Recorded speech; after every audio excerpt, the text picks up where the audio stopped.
pelaku saat olah TKP kasus Vina Cirebon. Seorang saksi mata yang baru muncul dalam kasus pembunuhan Vina Cirebon dan Eki Suroto, 50, mengaku mendengar percakapan polisi dan tersangka.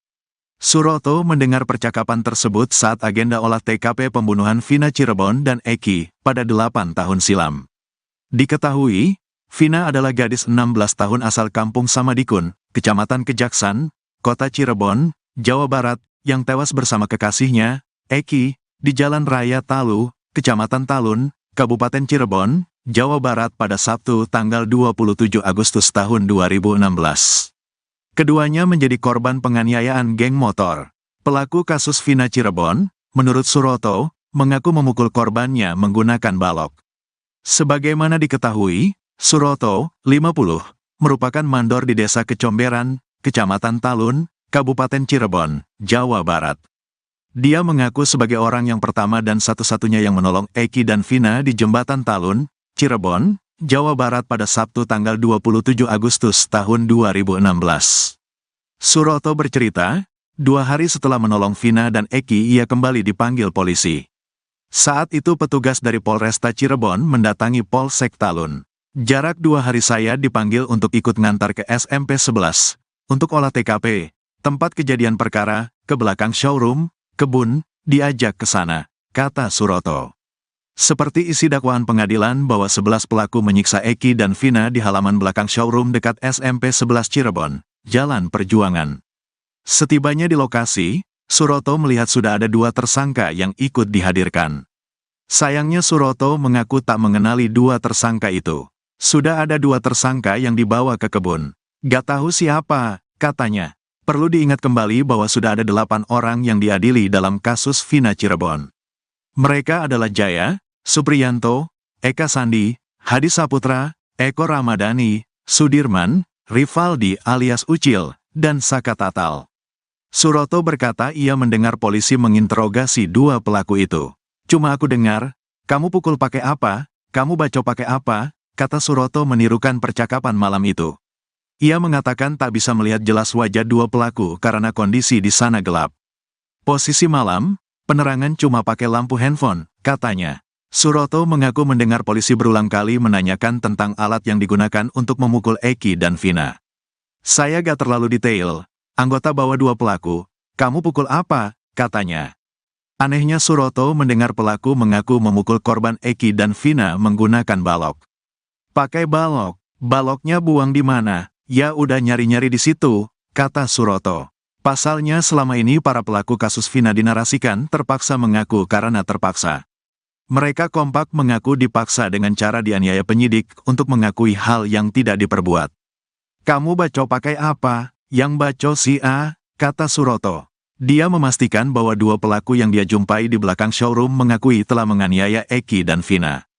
Pasti melakukan, karena ngomong, kamu pukul pakai apa? Pakai balok pakai ini, katanya. Kesaksian Suroto tentang menolong Vina dan Eki di Jembatan Talun dinilai paling relevan dibanding kesaksian Aep dan Mel-Mel.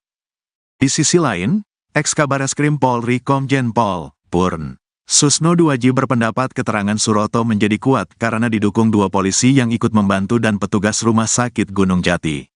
Kesaksian Pak Suroto lebih meyakinkan, kata Susno Duaji. Jika memang kesaksian Suroto benar dan tidak berbohong, maka bisa mengubah alur kasus Vina Cirebon. Maka jalannya perkara ini akan berbalik 180 derajat, termasuk yang sudah disidangkan. Termasuk yang sudah mendapat vonis berarti hakim, jaksa, dan Polri membawa perkara itu ke depan sidang berdasarkan suatu rekayasa kejadian berbeda dengan apa yang dijelaskan ini, termasuk nantinya membawa pergi ke depan persidangan, kata Susno Duaji soal Suroto di kasus Vina Cirebon. Suroto pastikan di TKP pembunuhan Vina Cirebon dan Eki tak ada kamera CCTV. Suroto, 50, satu di antara saksi mata dalam kasus pembunuhan Vina Cirebon dan Eki, memastikan jika di TKP tidak ada kamera CCTV. Sebelumnya beredar di media sosial tangkap layar rekaman CCTV yang menunjukkan lokasi tempat Vina Cirebon dan Eki ditemukan. Diketahui, Vina adalah gadis 16 tahun asal Kampung Samadikun, Kecamatan Kejaksan, Kota Cirebon, Jawa Barat, yang tewas bersama kekasihnya, Eki, di Jalan Raya Talu, Kecamatan Talun, Kabupaten Cirebon, Jawa Barat pada Sabtu tanggal 27 Agustus tahun 2016. Keduanya menjadi korban penganiayaan geng motor. Di sini, TKP, penemuan korban Vina dan Eki gak ada CCTV. Adanya tepat di pinggir jembatan yang bawahnya jalur tol milik Jasa Marga, ujar Suroto, Jumat, tanggal 7 Juni tahun 2024. Namun, ia menyampaikan ketidaktahuannya keberadaan kamera tersebut, apakah mengarah ke titik penemuan korban Vina dan Eki. Saya kurang tahu kameranya ngarah ke titik penemuan korban Vina dan Eki, atau enggak, yang jelas ngarahnya ke jalan tol, ucapnya. Ketiadaan kamera CCTV di lokasi penemuan korban menimbulkan berbagai spekulasi mengenai apa yang sebenarnya terjadi pada malam kejadian. Banyak pihak berharap agar penyelidikan lebih lanjut dapat mengungkap fakta-fakta baru yang dapat membantu menyelesaikan kasus ini. Penemuan jasad Vina dan Eki di bawah jembatan Talun terus menghebohkan warga sekitar dan menjadi perhatian publik. Hingga kini, kasus tersebut masih menjadi perbincangan, khususnya terkait dengan langkah-langkah keamanan dan pengawasan di sekitar area tersebut.